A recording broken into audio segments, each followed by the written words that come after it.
episode 85 of Exit Liquidity.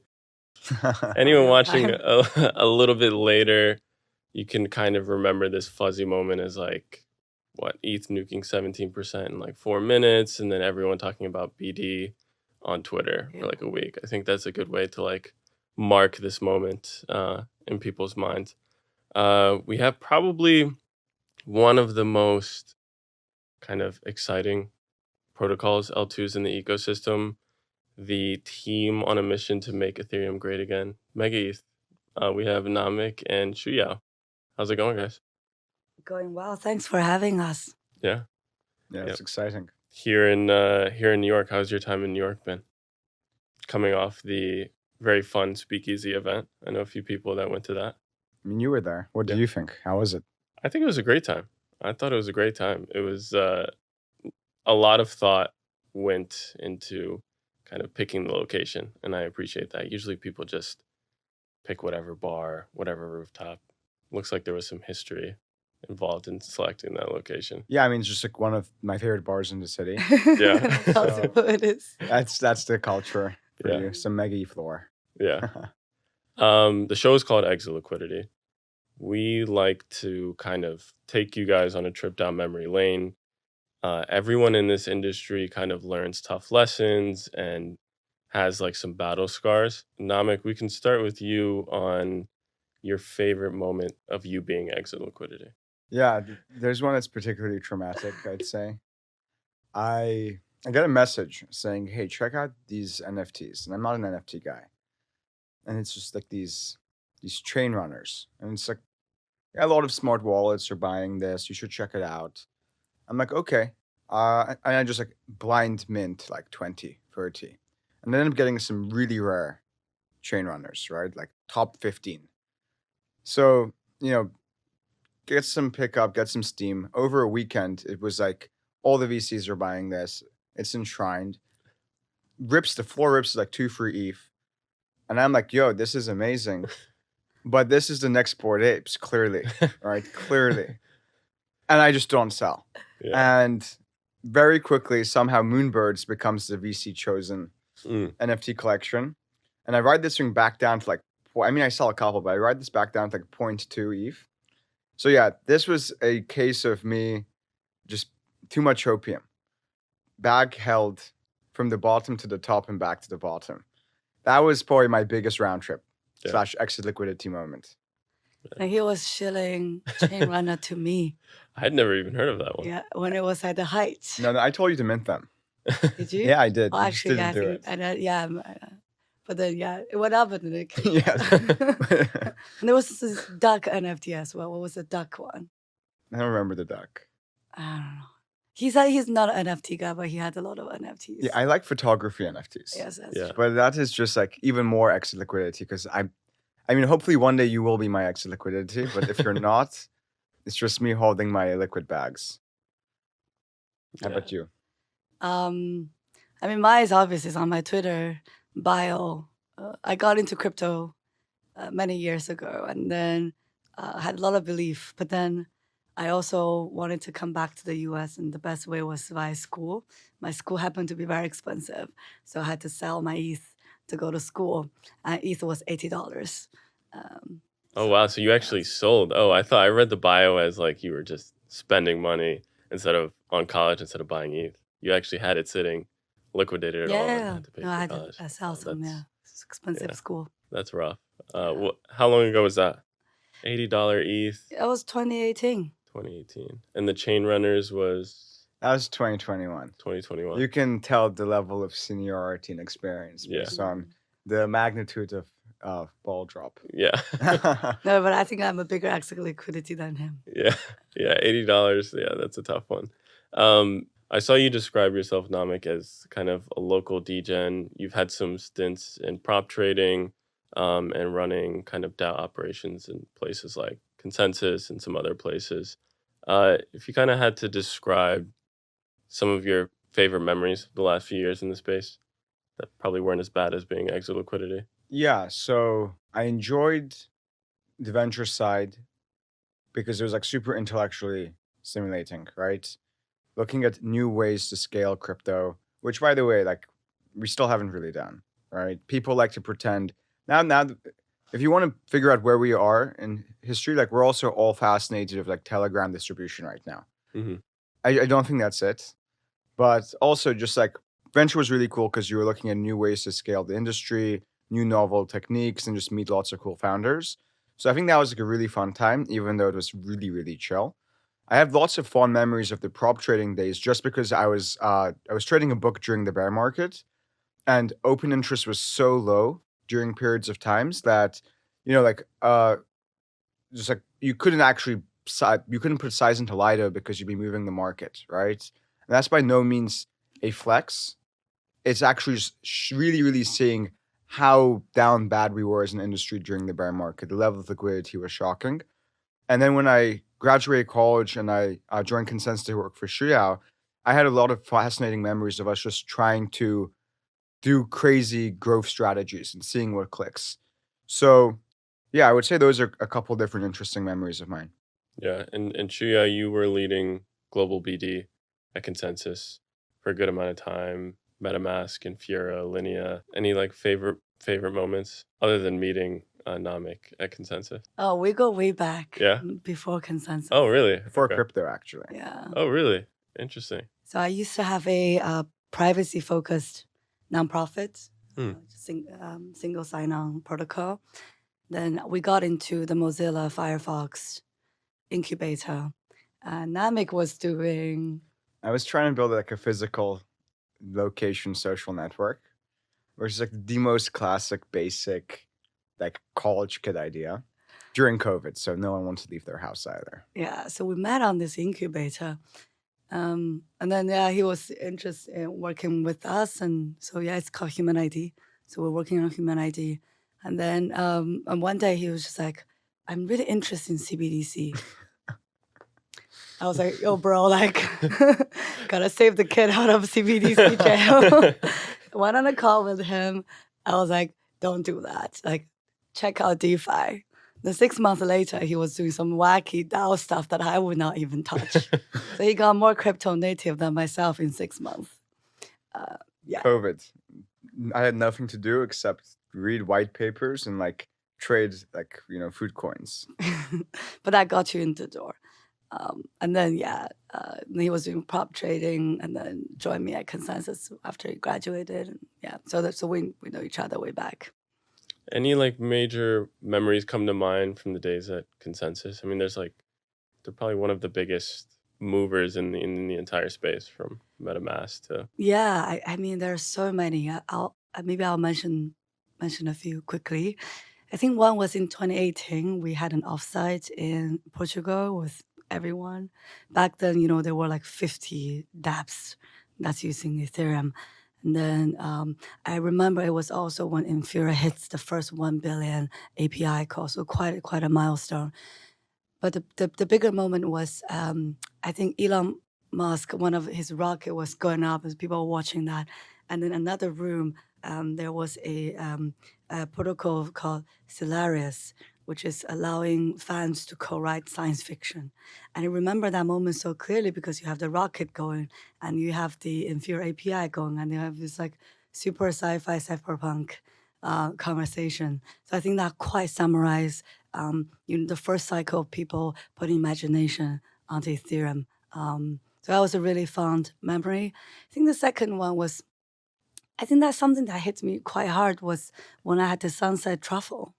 Like, I think I'm one of the few people who have seen products come and go. Like, I've seen MetaMask, rising from, 10 million monthly active users to a lot more these days. But I've also seen, Truffle, which was an open source protocol, had a lot of people. I was the first entry point for most developers to now, we had the sunset. So I think that gives me a lot of perspective in, the timing of your product, the positioning. I also want to let it go. Yeah. I also jumped over the fact that you like started Hotpot DAO. My co-host is like a big fan of Hotpot DAO. I think he went to Portugal and it was kind of like very memorable for him and his journey in crypto. I think that was pretty early on for him. Can you tell us how you came up with it, kind of some memories from there? Yeah, so it was 2020 or 2021, I forgot. 2020. MCon, which is the DAO conference. This kid also went to. Um, and then I don't like networking in general because I think, the idea of going in and trying to make small talk is just boring and it's quite transactional. I love hot pot. Everyone will find their own flavor in a hot pot. So I just made a proposal to people in a conference. I said, who wants to do hot pot? And 10 out people said, like, yo, yeah, and most of them are Asian, right? They're like, yeah, we're down. So that was the first hot pot. And then I think the idea really came to being, it's not because I started. I think it's other people who joined me and start doing hot pots in their own local community. So the one we did Portugal, we have a pretty loyal, strong community in Hong Kong, Singapore. We do something all over the conferences. I'm going to SF next week. We're going to do something in SF. So I think the idea really resonated with everyone that, most networking events are mid. If you just have your friends and eat hot pot, then you don't even have to talk about work and crypto. So I think hot pot DAO is kind of, I often joke, the only DAO that has product market fit. I asked one person kind of, if they had any questions on what MegaETH is. And I think one of the questions I got was straight up just like, what the fuck? Like coming off of a bunch of L2s, like 80 L2s, there's a bunch of Alt L1s. People are coming off of like literally slamming keyboards, making up like 50 Cybill wallets for a bunch of airdropping. Now they're coming off of like meme coin craze. There was Blur NFT farming. A lot of the people in some of the circles I'm in seem a little bit kind of exhausted. And I think that's where the question of just like, what the fuck comes from. So if you could explain kind of what the fuck MegaETH is in like 90 seconds, Yeah. how would you describe it? So there's one thing I want to say before that, which is like, we should be exhausted, right? Like, what the fuck is going on in this industry in a lot of ways? We have devolved into like nonstop airdrop farming and like meme coin trading, and we're pretending this is product market fit for this tech, right? I always like to say, I think everybody came into crypto because of this one wacky idea. Now, they might have been silly, like, we're gonna put the supply chain of cocoa on the blockchain, right? And like, turns out there's the Oracle problem. But people were inspired by these like phenomenal ways to integrate peer-to-peer networks to make the world more equitable, right? And like, then we were like, oh, the blockchain doesn't work. So long story short, now we just think the PMF is like pump.fun, which obviously does have PMF. I'm not denying it. So like, what is MegaETH in like 90 seconds? I think TLDR, we have taken very, very sophisticated design choices, which are only inherent to layer 2s, i.e. is escape hatch and sufficient censorship resistance, to build the first real-time blockchain. And the way we define real-time blockchain is 100,000 transactions per second and 1 millisecond latency. By building and inheriting the security of Ethereum, we're able to say that we can create hyper-centralized block production and hyper-decentralized block validation. This is very similar to the 2021 Endgame article by Vitalik, in which he describes the same thing. This enables what we like to call real-time dApps, right? What is the design space when you have 1 millisecond block times? What kind of DeFi, what kind of consumer, what kind of deepen applications can you create if you no longer have performance degradation associated with the blockchain? One of the best ways, at least it's kind of silly, ways of describing MegaETH that I've heard is like an AWS server with blockchain scaffolding. You have the ability to bring peer-to-peer networks, crypto economics onto applications without having to tell your user they should have a horrible user experience. Yeah. Awesome. So there's a few things there that I think people hear and they have a little bit more of like, instead of what the fuck, they're like, how the fuck? Like 100,000 TPS, 1 millisecond latency. I don't want to get lost too much into the tech, but I'd say if you could summarize kind of the things that make that possible at a high level, that would be nice. All nodes that you have probably heard about on blockchains are something called heterogeneous, meaning that one node does all of the tasks associated with a blockchain. The issue is the blockchain has multiple different tasks, and they all have different ideal software and hardware configurations, right? So validation, which is super important, right? Like that's how you're able to make sure that nothing suspicious is going on. For that to be good validation, you want as many people to be able to participate in validation as possible, right? So you want it to be very decentralized, not beefy whatsoever. That's like Ethereum. It's great, but then what ends up happening is like performance execution sucks. Now you'll have a blockchain like Solana, which is like, you know what, I want to be way more performant, and that's what matters. And I need, I need sequencing and execution to be number one priority, which is really cool. But then it's not decentralized. It's less decentralized.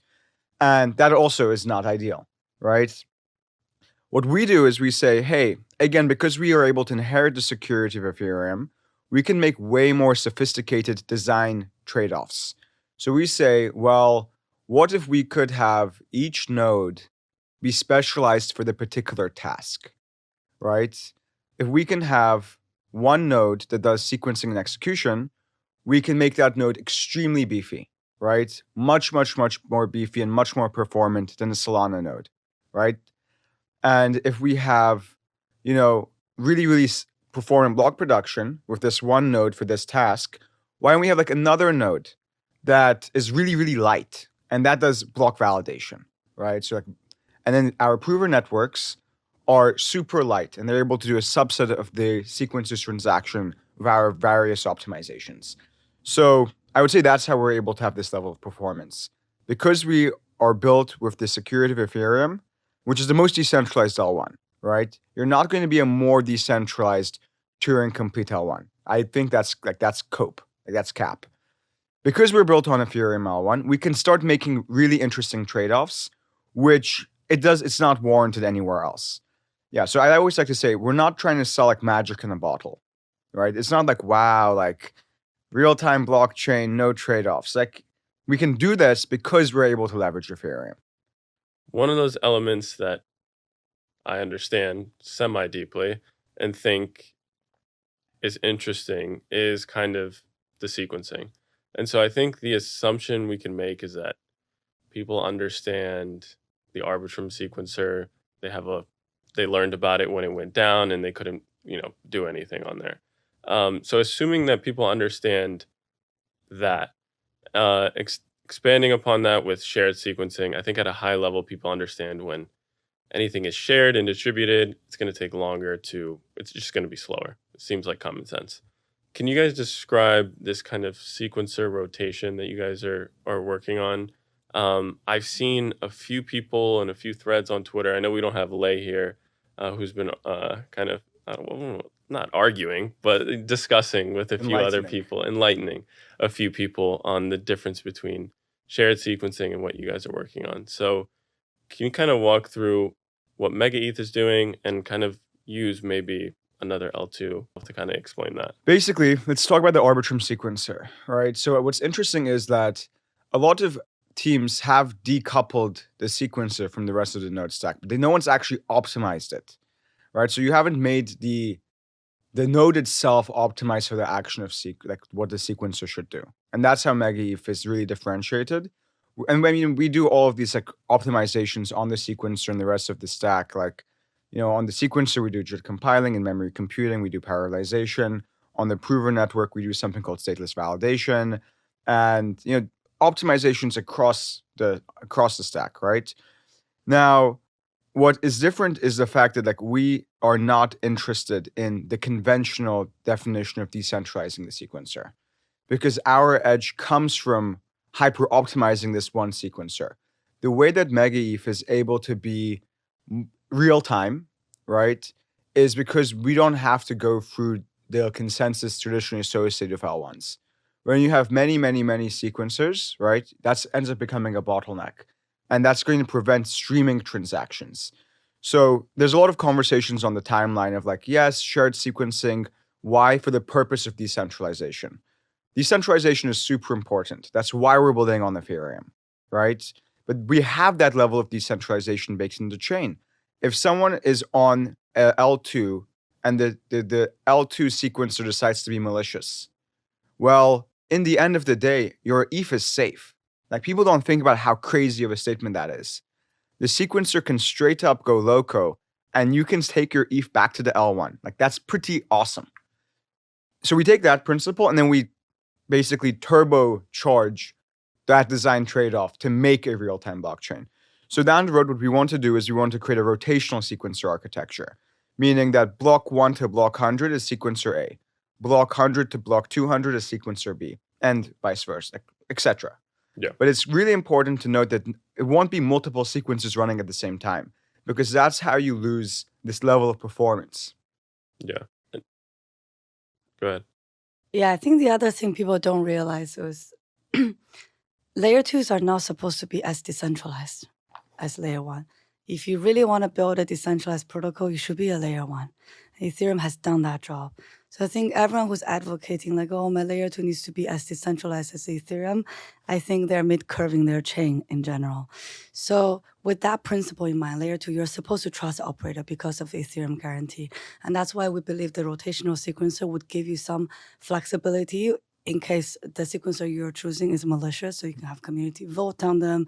You can set up metrics, right? For example, only the most performant sequencer can get actually the block into them. So that becomes an extremely interesting design space by giving people options without losing the performance.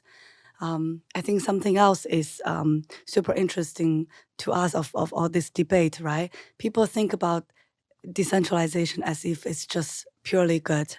Decentralization is a means to an end. The end is censorship resistant. So if you just have decentralization by sacrificing your performance, you're actually not making a good trade. Interesting. And so one question I have immediately when I try and imagine this kind of rotation is sequencing is like how L2s themselves are making so much money. These sequencers are going to hopefully be making a bunch of money. The rotation process, you mentioned like a community vote, you mentioned every 100 blocks. Have you guys kind of pushed the actual mechanisms that will, because these entities are going to do everything in their power to be the ones that are the sequencer at that time. So how do you balance, their want to be the sequencer at the time and kind of making it fair for the other ones? Because it's kind of like you're in real time staring at your competitor make money and make more money than you in front of you, is how I imagine these sequencers would kind of observe this. So would they be like incentivizing in some way? Would they be kind of interacting with the community to incentivize community votes? Like how would those mechanics play out? Yeah, so I'll be real with you. It's very early. Okay. Right? What we're focusing on is creating the software optimizations so that MegaETH scales with only hardware. Hardware becomes delimitation for a chain. And then that's really bullish because Moore's law and things get bigger and hardware gets better. But I do want to highlight these sequencers will not be light, right? So the sad matter of the fact is we do this so that our sequencer can be extremely optimized and extremely powerful, and our validator architecture is extremely lightweight. So I think that's important to note that this will not be an operation that any random person can just say, I'm going to be the sequencer tomorrow, right? You'll be basically hopefully running a large part of the world's compute on chain through this sequencer. So yeah, early days, not going to lie to you. We're focusing on getting that one sequencer to be really good before we create a rotational architecture. Yeah, assuming that you guys are going to be the ones to create the first sequencer. I think you, Shuya, you write a lot in a way that I think resonates with a lot of people that would say they're Ethereum aligned. I think some of your italic quotes, and I read a bit about your experience in Turkey and Nigeria, and I think that you guys really clearly made a decision to kind of embrace the Ethereum aligned Ethereum ecosystem while taking it to the next level. But in reality, I think running the sequencer first, the sequencers are going to be making a bunch of money. So where is the incentivization to create a rotation of sequencers? Creating a rotational sequencer in general is better for the entire protocol because you are giving the one that's more performant, right, the revenue.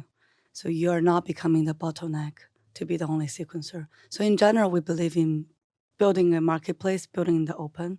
So if someone else has figured out a better data structure for their sequencer, yeah, they should take the revenue share. So I don't think of that as as a negative at all. Okay. So I think that's one of the major like interesting aspects of the tech is the sequencer. Everyone has kind of like a good understanding of how that's going to work. So day one, you guys will be having one sequencer. It's going to be beefy, like the beefy rabbit that I saw Big in your sequencer energy. yeah in your presentation. And there's other kind of nodes and hardware that make this safe for people to use, and that unlocks 100,000 TPS, 1 millisecond latency. Day one. Okay, cool. Yeah, I mean, I think coming off of, I think there's like general sentiment of like, this L1, so they're gonna have 30,000 or whatever thousand, and then turn on the chain, and it's like, yeah, doesn't really work that way. So Inshallah. But the thing is, TPS is a measurement for capacity, right? Not capability. So it's okay for chains to never hit. Like we might not hit 100,000 TPS because for whatever reason our dApps, but we would have the 100,000 TPS capability. Okay. Yeah, so very different metrics. And for us, our secret sauce is always latency. That's how people experience the application on MegaETH. Yeah, and that 1 millisecond latency, I was speaking to someone building on MegaETH, and they kind of described this real-time element as completely different than like people's traditional understanding of block production. Could you kind of explain what that real-time element would feel like, and some dApps that it might kind of unlock? Yeah, so people, okay, in society, everyone hates latency, right? This has nothing to do with crypto. If I'm telling you that you have to wait for your web page to load, like you get mad. I get mad. So I think one of the main issues of crypto is like from a true usability perspective, right? I mean, latency is one of the core blockers of people interacting with peer-to-peer networks in crypto economics. So I think that's just A. Why is this cool for us, right? So let's say, like it's like fascinating, right? When you get rid of this performance degradation associated with blockchains, you now have like an equal playing field with like Web2 apps, right? And I think there's a couple examples ranging from like DeFi to DePIN to consumer, and I'll give you one of each. In the consumer space, right? I think when you look at like large scale games or coordination of mechanisms in Web2, you can have like hundreds of thousands of people playing these games. If they're playing in a competitive manner, and I'm being purposely vague because we have some cool teams building on MegaETH from this design space. But if you have like these large scale games with like hundreds of thousands of players, right, in Web2, and they are competitive in nature, i.e., whoever's number one will receive some kind of prize. There's a theoretical cap on how large this thing can get because of the inherent trust assumptions, right? If this gets really, really big, and I have to be part of this feedback loop and this cycle of making this thing big, how do I verify that like the person who's winning these games is winning this fairly? How do I make sure that this is not Namik's cousin that actually ended up winning this like massive jackpot? And there's just no answer because it's in a database, Namik's database, literally. Like I'm not going to tell anybody what came out of this. Now, conceptually of crypto, if you were able to stream all of this information and all these hundreds of thousands of players, let's say location or their checkpoints or whatever you want, on chain with no performance degradation, well, okay, this is really interesting. Like you can verify in a trustless manner how people are participating in these games, right? And where they're being ranked in these games. You can do that on MegaETH. You can't do that anywhere else. Look at like VPN networks, right? Like most VPNs are owned by one company. That company is called Cape, K-A-P-E Technologies. Like yeah, most of them. And yeah, cool. That's cool, I guess, because like they give you a fast service, and they let you pretend to be somewhere you're not. But man, everything you're doing is in their servers. It's not anonymous at all. And this is like, and crypto solves this, right? Like everyone can be a node. You can anonymize your address, blah blah blah. But then the issue ends up becoming like latency, right? If you're going to be hopping between all of these different endpoints, which are users, those are blocks. And before you know it, you have to wait 4 seconds, 5 seconds, while the Web 2 solution is 200 milliseconds, right? Because you have to factor into account like location to Earth, like 80 milliseconds, 100 milliseconds. Long story short, just doesn't work. But with MegaETH, when adding the blockchain mechanism is not a large bottleneck anymore, now this design space is back for competition, right? We can actually come and provide 0 to 1 for these Web 2 users. And finally, like even in DeFi, existing DeFi kind of sucks, right? There was a argument on clubs versus AMMs yesterday on Twitter. Not going to comment on that one. But look at liquidation margins, right? On like a SEX is almost always better for an end user than a DEX. And that's just how it is. Now, look at lending markets, right? If you get liquidated on chain, like maybe you didn't even deserve to be liquidated because the liquidation margin was like 5%. And why is that? Because it's a mixture of, in traditional crypto, right? Like traditional blockchains, either the protocol loses, i.e. bad debt, or the user loses, i.e. I got liquidated too early. Now with MegaETH, if you have 1 millisecond block times coupled with a co-located price oracle, which we're building, you're able to push pricing at 1 millisecond intervals. And you get rid of those issues. And now you can bring that liquidation margin to 0. So even DeFi, in its most fundamental essence, is turbocharged on MegaETH. That is the true power of latency. So like 3 different examples, 3 different industries. And I mean, there's a bunch we don't even know about. And if you're listening, please reach out with like a way better idea. Like I'm all ears. Yeah, and that's one thing that interests me the most about MegaETH. You guys are really putting MegaETH itself, or at least attempting to like put it behind the ecosystem builders. You guys recently had a round, I think, of like 10 builders. You set them up with, well, you set up someone else with Vitalik. Oh yes, That was I did. The students. Yeah, the students with Vitalik. But you recently had at your, I think, Brussels, a bunch, I think around like 10 ecosystem builders, and gave them the stage. I have an interesting question on kind of how you manage ecosystems and developers within the MegaETH ecosystem. But if you guys weren't building MegaETH, what would each of you guys be building on MegaETH? I know his answer. Streaming.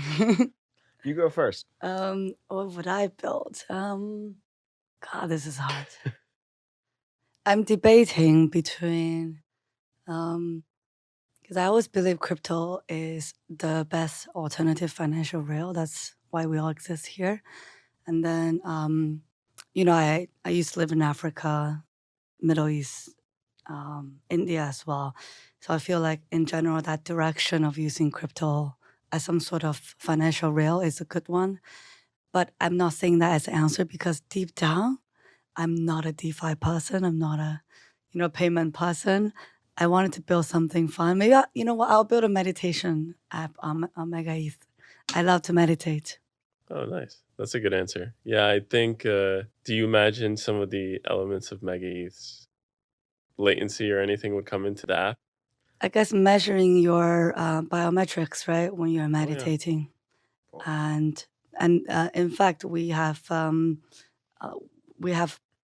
team that's building in that direction already with physical hardware, because if you think about it, right, like with iPhone, with your Apple Watch, you only get data in a 15 minutes interval, so it's actually not real time biometric data tracking. But if you can build your own device, every single second you're streaming data, and that data gets computed on MegaETH, and you can throw some ZK over there for privacy as well. So that's a perfect use case for MegaETH. That's awesome.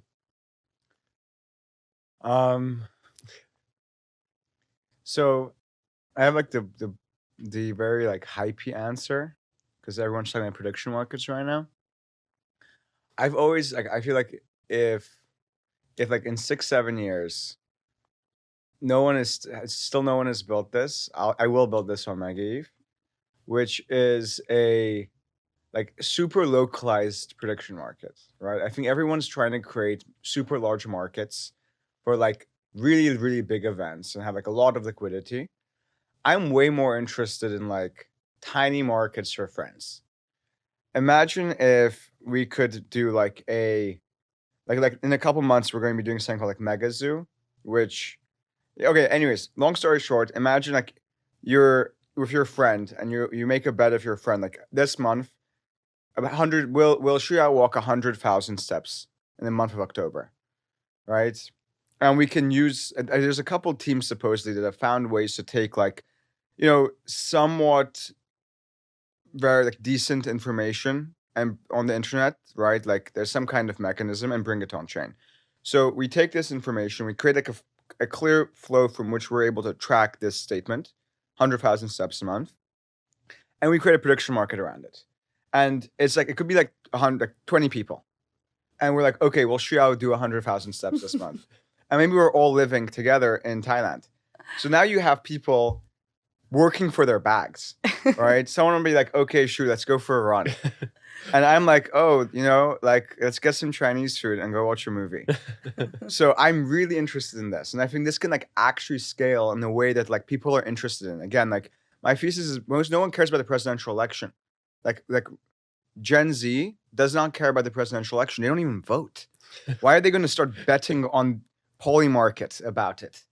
They do care about fun, silly experiences with their friends. So this is one idea. The second is I think I'd build some kind of like social network where people who participate in the social network own the social network, right? And that you're able to get upside in the value you provide.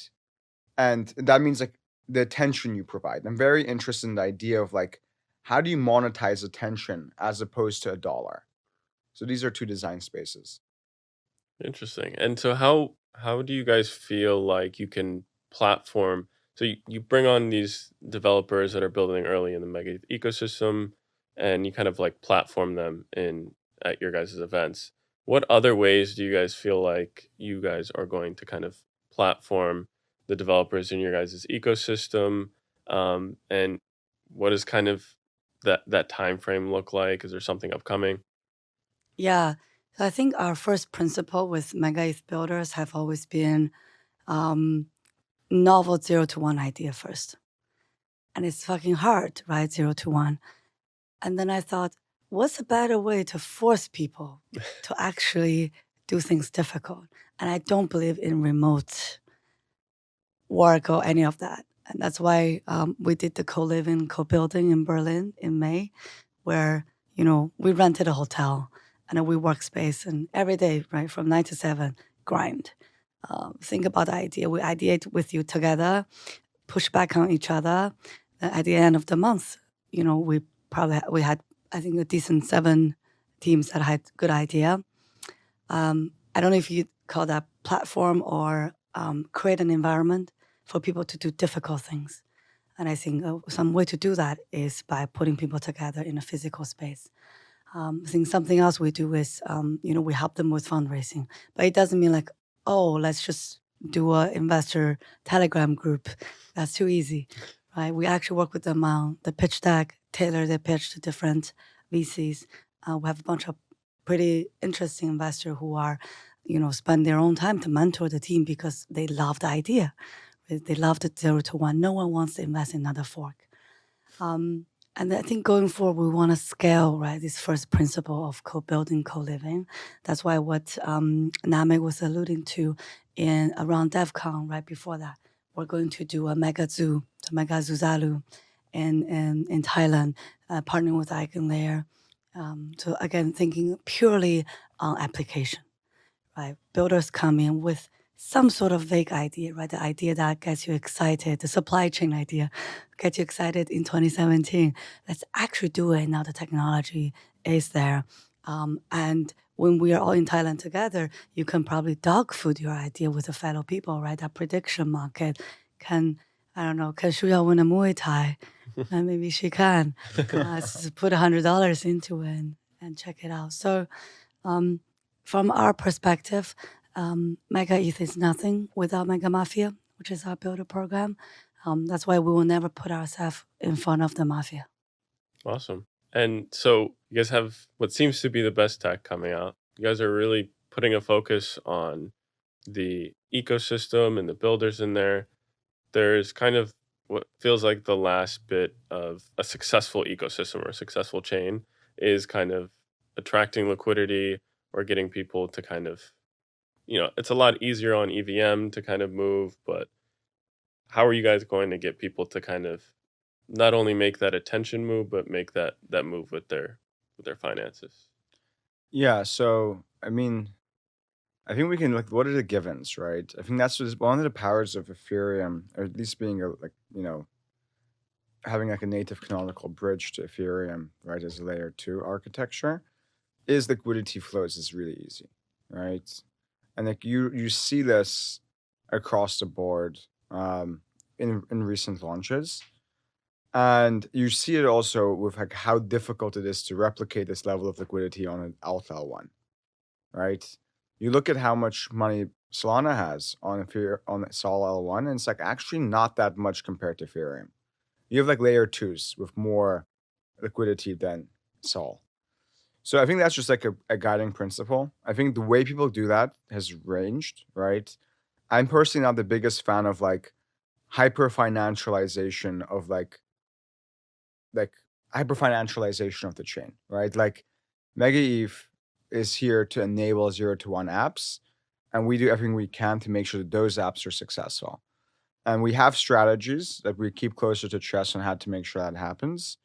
But directionally, I think like this is one of the powers of how MegaETH is built because it naturally lends itself to that liquidity.